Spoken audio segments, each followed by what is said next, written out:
السلام علیکم دوستو، آج کی کہانی کا نام ہے آخرت کی تکلیف۔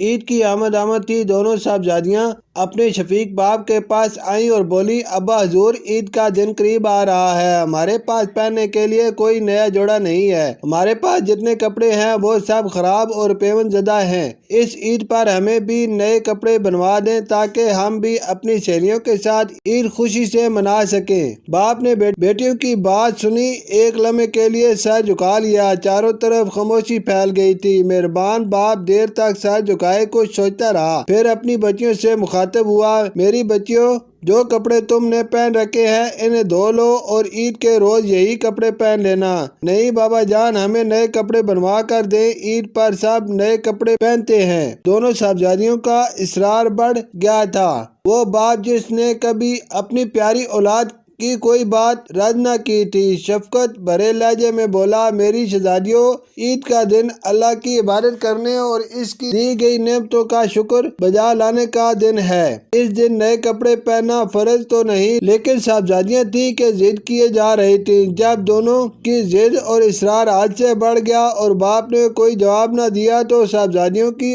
آنکھوں میں آنسو آ گئے۔ صاحبزادیاں روتے ہوئے باپ سے لپٹ گئیں۔ باپ تو پھر باپ تھا، آخر کہاں تک برداشت کرتا؟ باپ بھی کون وقت کا خلیفہ؟ جی ہاں، امیر المومنین حضرت عمر بن عبدالعزیز، جن کی امارات کی گواہی مدینے کی گلیاں دیا کرتی تھی۔ جب حضرت عمر بن عبدالعزیز مدینہ کے گورنر بنائے گئے تو اس وقت ان کا ذاتی ساز و سامان اس قدر وسیع اور عظیم تھا کہ صرف اسی سے پورے 30 اونٹ لاد کر مدینہ منورہ بھیجے گئے۔ جسم اس قدر تر و تازہ تھا کہ دار بند پیٹ کے پٹوں میں غائب ہو جاتا تھا۔ خوبصورت لباس، عطریات کے بے حد شفیق تھے۔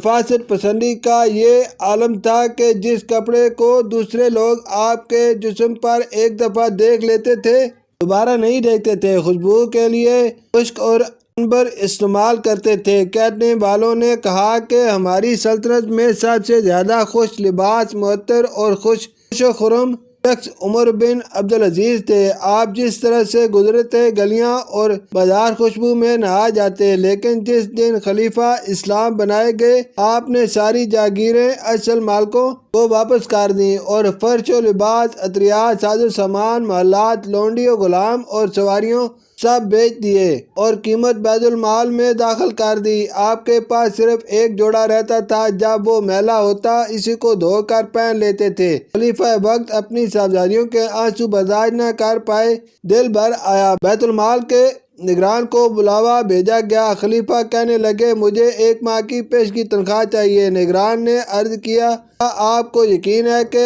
آپ پیشگی تنخواہ وصول کر لینے کے بعد 1 ماہ تک زندہ رہیں گے؟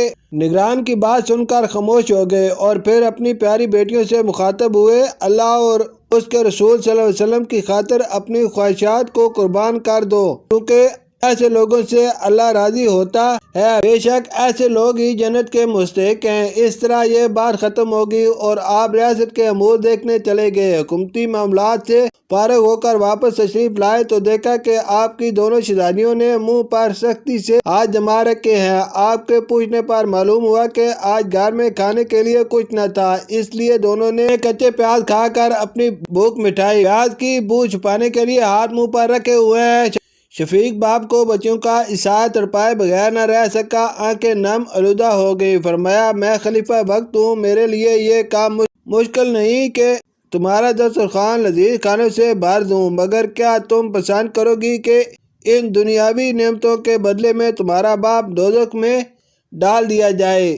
یہ الفاظ سن کر شہزادیوں کے زبر کے سارے بندھن ٹوٹ گئے، لیکن ان کا ایک ایک آنسو پکار رہا تھا کہ نہیں نہیں، ہمیں وہ راتیں نہیں چاہیے جن کے بدلے ہمارا باپ آخرت کی تکلیف میں مبتلا ہو۔ تو کہیں آپ بھی اپنی خواہشات کی تکمیل کے لیے اپنے والدین کو آخرت کی تکلیف کی طرف تو نہیں لے کر جا رہے؟ شکریہ۔